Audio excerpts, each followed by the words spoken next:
The moon was high, a perfect night for a murder. Though I wasn't the one planning to kill anyone, it was still a good opportunity to strike. Seeing no one around, I chuckled to myself. I reached my hand through the window, fumbling for the area next to the door. Luckily, the window wasn't too far from the entrance.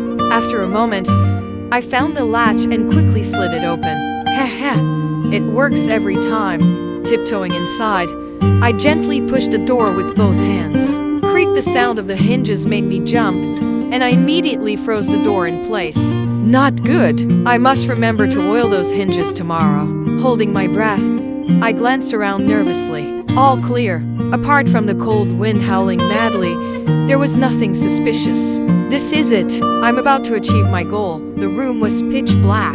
I couldn't even see my own hand in front of my face. But that was fine. I was all too familiar with the layout of this room. Groping around for a bit, I approached my target's location. You've made me wait long enough. My heart filled with glee. I fully hopped onto the platform, both hands reaching for my prize. Who's sneaking around in the kitchen? I froze instantly. That's right. The place I had entered was the kitchen, and my target, lying right inside the pot on the stove, was a batch of steamed apple buns. But now, it seemed my plan had been foiled. No, I need to figure out who my opponent is first. With that thought, I slowly turned my head. Phew, it was just him. Second senior brother. It's me. It's me. I quickly revealed my identity. Oh, so it's junior sister. I thought that second senior brother let out a sigh of relief, not daring to finish his sentence. He wasn't just a blockhead. He wasn't particularly good at anything. Although his martial arts skills were high, he was terrified of ghosts and spirits. Every time the moon was waning on the 14th, he would arm himself to the teeth, his body draped in peachwood swords for exorcism. Perhaps the reason he wasn't angry with me was the relief of knowing I wasn't a ghost, but junior sister. What are you doing in here? Second senior brother held up a lantern, scanning every corner of the room to make sure it was truly safe. Not good. I couldn't possibly tell him I was trying to steal steamed buns. I quickly made up an excuse. Catching rats. You know, rats in the kitchen are a serious hazard. Do you need my help? Despite his words, he seemed reluctant, anxiously awaiting my answer. No. It's a small matter. I can handle it myself. I hurriedly refused. Right. He let out another soft sigh of relief. What a reluctant hero. He was about to turn and leave, but still said awkwardly, "Well then, good luck, junior sister." Of course.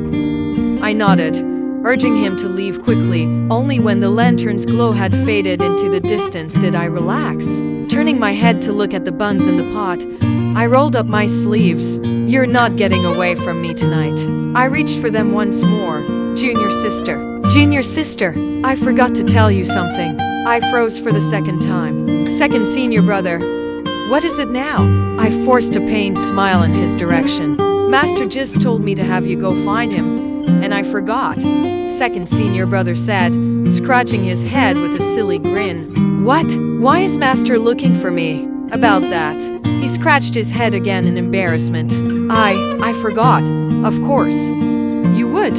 I already knew this blockhead had no memory, especially after a good scare. I see. I pretended to understand, but my mind was still on those buns. I'll go see him in a bit, after I've dealt with these rats. All right. Second senior brother nodded but remained standing at the door, not leaving. Is there? I suppressed my annoyance and asked with a smile. Is there anything else, second senior brother? Nothing. It's just... He looked at me puzzled. I was just wondering why you need to be in that particular posture to catch a rat. Huh. Hearing his question, I looked down at myself. My right foot was propped up on the stove, my sleeves were rolled high, and my hands were poised like a wolf's claws over the steamed apple buns. This posture was indeed a world away from one for catching rats. Second senior brother. My mind hadn't caught up yet, so I started spouting nonsense. Do you know the saying, a ghost fears a man 7 parts to his 3? Hearing the word ghost, second senior brother started gulping again but tried to act calm as he asked, This kitchen is filled with yin energy. If I don't use this posture to show my dominance over the spirits, I'm afraid it won't end well. As I spoke, I narrowed my eyes and waved my hands for dramatic effect. Junior sister speaks the truth. Second senior brother was already stiff as a board, his hand holding the lantern beginning to tremble, but he pretended to understand. I mistakenly thought you came in here to steal the buns in the pot. I was truly judging a gentleman by my own petty standards, so I began to hint that he should stop bothering me. Then I'll go to Master's place first. He wasn't a complete fool, it seemed. He cupped his fists. Take care, junior sister. Seeing me nod, he turned and scurried away, even faster than when he arrived. A moment later, he was gone. I sighed in relief, but this time, I didn't dare to act rashly. Sure enough, he returned shortly after.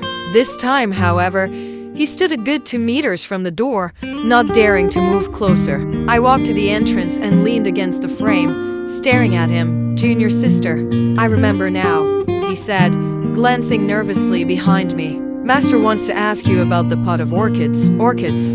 I froze. I suddenly recalled that a month ago, before Master left, he had specifically instructed me to take meticulous care of the new orchid pot he had bought. At the time, his words went in one ear and out the other. The moment he left, I completely forgot about it. This past month, I couldn't even recall what the flower looked like. I was so dead this time. A dark cloud instantly formed over my head, and my face turned even paler than second senior brother's. Junior sister, I've delivered the message. I'll be on my way now. Second senior brother didn't notice the change in my expression. He cupped his fists, bowed, and quickly ran off.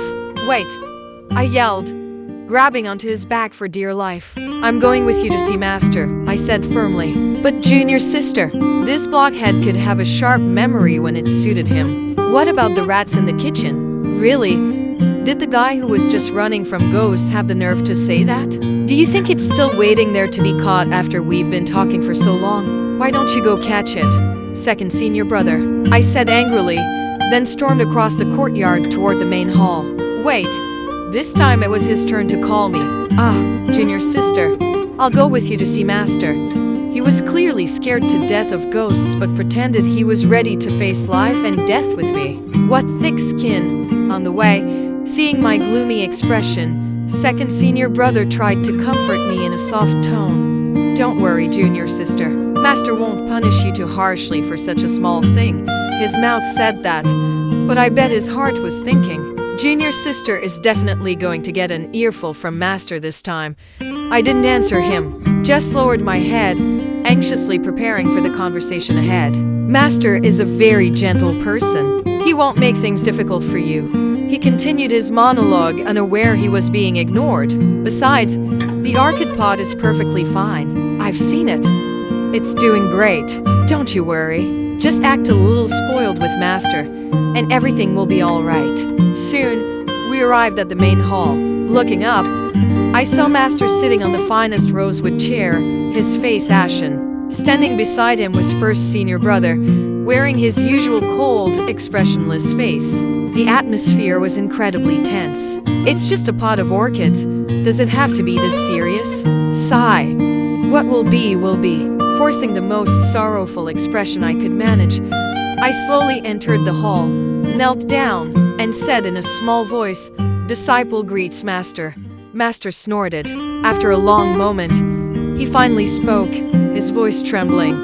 "You tell me what this is." I looked up at the twitching muscles on my master's face, then followed his finger to the object he was pointing at. All I saw was a high-quality celadon pot, its surface covered in dust. Aside from a few shriveled, dead scallion stems, there was nothing left. My face instantly turned green. Second senior brother, is this the perfectly fine orchid you were talking about?